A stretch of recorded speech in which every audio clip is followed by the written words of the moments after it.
আসসালামু আলাইকুম।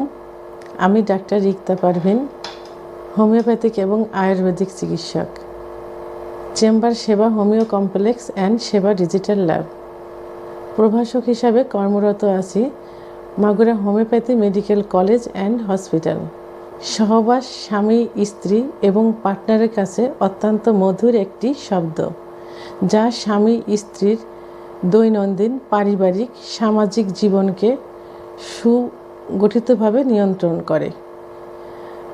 প্রতিনিয়ত সহবাস স্বামী স্ত্রীর জন্য অত্যন্ত উপকার। প্রতিনিয়ত সহবাস বলতে সপ্তাহে 2-3 দিন সহবাসকে বোঝায়, কিন্তু এই সহবাস প্রতিনিয়ত না হয়ে যদি অতিরিক্ত হয়ে যায় তখন উভয়ের জন্য অত্যন্ত ক্ষতিকর। বিশেষ করে পুরুষদের জন্য যে ক্ষতিগুলো হয়ে থাকে, আজকে সে সম্পর্কে আমি কিছু কথা বলবো। আর হ্যাঁ, আজকের ভিডিওতে শুধুমাত্র পুরুষদের কি কি ক্ষতি হয় সেটা নিয়ে আলোচনা করব। নেক্সট ভিডিওতে অবশ্যই মহিলাদের বিষয় নিয়ে আলোচনা করব।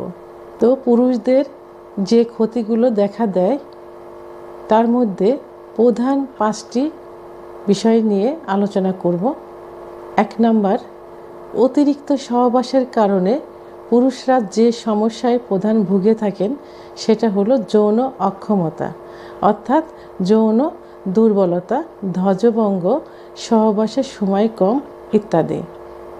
2 নাম্বার, অতিরিক্ত সহবাসের কারণে পুরুষদের অতিরিক্ত বীর্য ত্যাগ হয়, আর অতিরিক্ত বীর্য ত্যাগ হওয়ার কারণে বীর্য পাতলা হয়ে যায়, বীর্যের পরিমাণ কমে যায়, বীর্যের শুক্রাণুর পরিমাণ কমে যায়, আর শুক্রাণুর পরিমাণ কমে যাওয়ার কারণে অনেক পুরুষেরা পুরুষ বন্ধ্যাত্বে পরিণত হয়।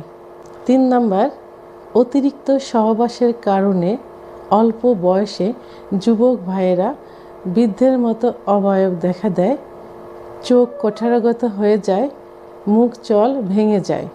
4 নাম্বার, অতিরিক্ত সহবাসের কারণে কোমর এবং অন্ডকোষে জ্বালাময় ব্যথা অনুভব হয়। 5 নাম্বার, অতিরিক্ত সহবাসের কারণে পুরুষদের শরীরে বিভিন্ন রোগ জীবাণু আক্রমণ করে, যার কারণে রোগ প্রতিরোধ ক্ষমতা কমে যায় এবং বিভিন্ন রোগ শোকে আক্রান্ত হয়। অতিরিক্ত সহবাসের কারণে শরীর মন দুর্বল হয়ে যায় এবং মন সবসময় মরা হয়ে থাকে এবং খিটখিটে মেজাজ হয়ে থাকে।